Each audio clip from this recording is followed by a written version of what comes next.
Real English talk. Tom, can I ask you something? Do you actually get nervous before a first date? Honestly, every single time. I try to act cool, but inside, I'm a mess. Do guys ever really stop getting nervous? That's actually reassuring to hear. I always thought guys were more relaxed about it. I get butterflies in my stomach from the moment I start getting ready. Really? I thought girls were more confident. You always seem so put together. Oh, that's just the outside.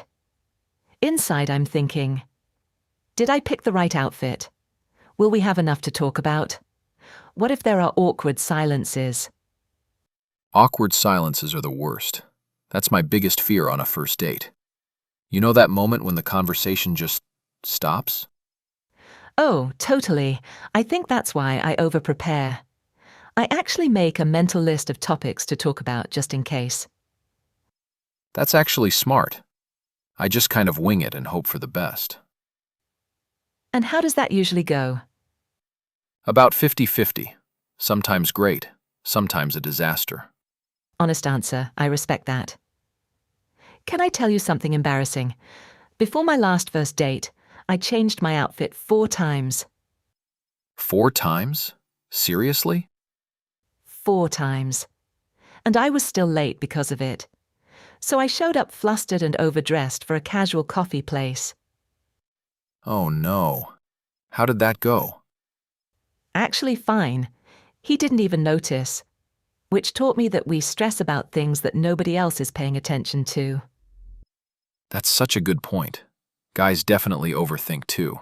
Like, I spent 20 minutes deciding whether to open the door for her, or if that would seem too old-fashioned. And what did you decide? I opened it, and she smiled. So I think I made the right call. You absolutely did. Little gestures like that go a long way. See, this is exactly why I need a female perspective. I never know what actually matters. Honestly, just showing up and being present matters more than anything. So what do you think is the best first date? Like, what actually works? Okay, unpopular opinion. I don't think a movie is a good first date idea. Wait, really?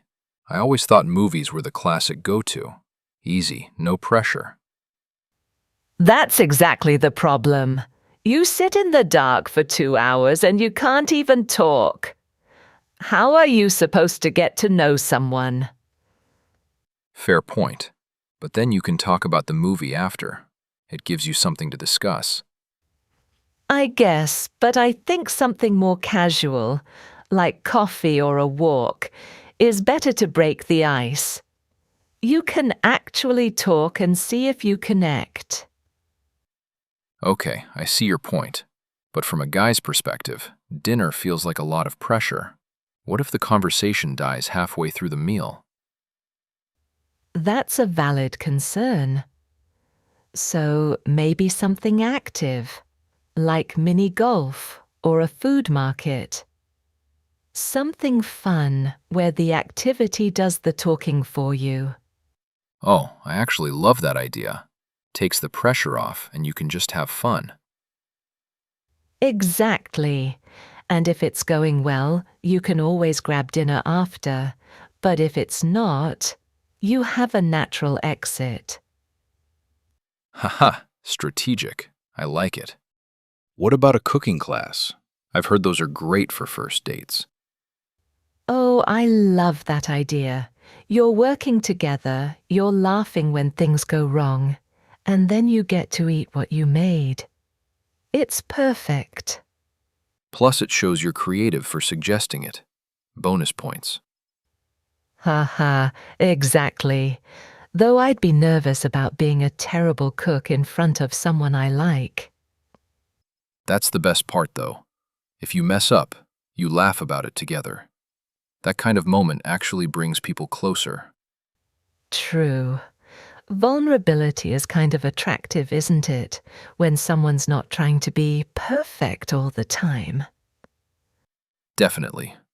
Nobody wants to be on a date with someone who seems too perfect. It's intimidating.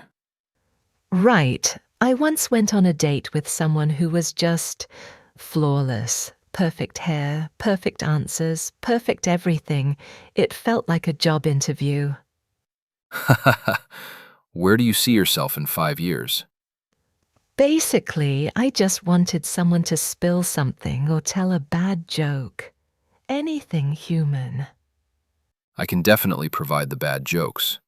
That's one thing I'm very qualified for. Good to know. I'll keep that in mind. Let's talk about red flags.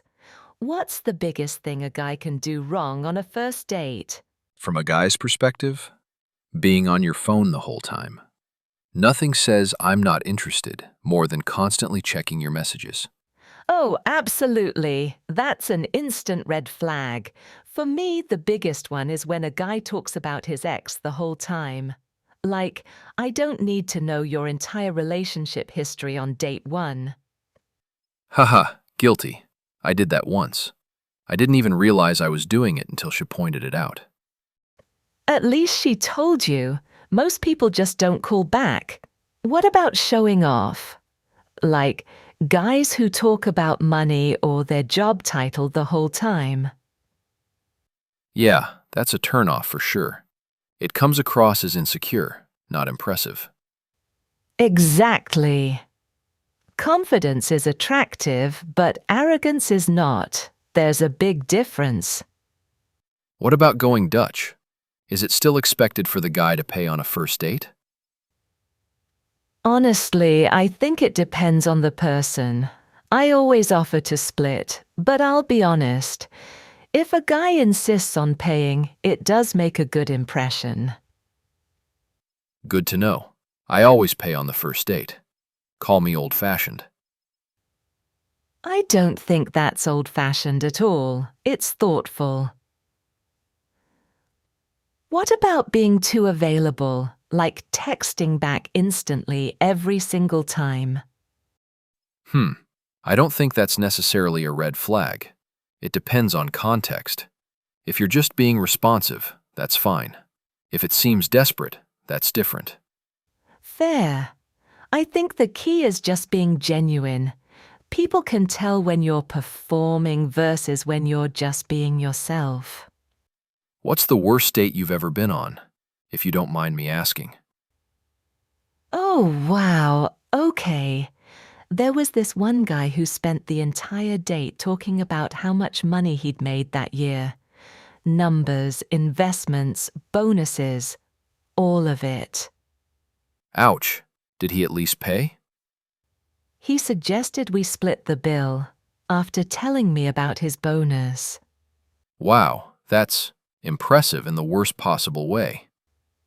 I know. What about you? Worst date story? I showed up to the wrong restaurant. We'd both picked a place called the Blue Door, and there were apparently 2 of them in the city. We waited for each other for 30 minutes at different locations. No way. What happened? We finally figured it out, met up, and laughed about it for the rest of the night. Actually turned into a great date. See, that's exactly it. It's the unexpected moments that make a date memorable. Okay, final question. What does your perfect first date look like?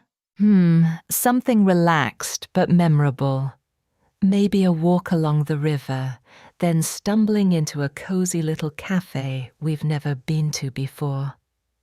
That actually sounds really nice. Simple but meaningful. Yeah, and the most important thing for me is that we just hit it off, where the conversation flows naturally and you lose track of time. That's the best sign, right? When you look up and realize 2 hours have passed. Exactly. What about you? What's your ideal first date? Honestly, something with a little adventure. Like going to a street food festival or exploring a neighborhood we both don't know. Somewhere with lots to see and do, so there's always something to react to together. Oh, I love that. Shared experiences really do bring people closer, don't they? Totally. And I think at the end of the day, it's not really about where you go. It's about whether you genuinely enjoy each other's company. Well said.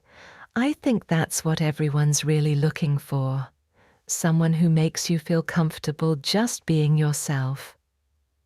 Couldn't agree more. Do you think you know on the first date? Like whether there's potential or not? Honestly, yes. Not always about romance, but I usually know within the first 15 minutes whether I want to see someone again. 15 minutes? That's intense. What are you looking for in those first 15 minutes? Just ease. Can we talk naturally?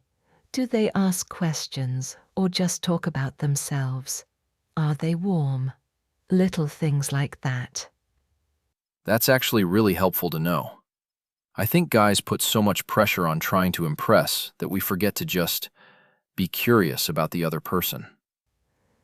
Yes, that's it exactly. Ask questions. Be genuinely interested. That's more attractive than any impressive story you could tell. I'm taking notes. Seriously, this conversation should come with a guidebook. Ha ha ha. Tom's Guide to First Dates, written by Maya. I'd actually buy that.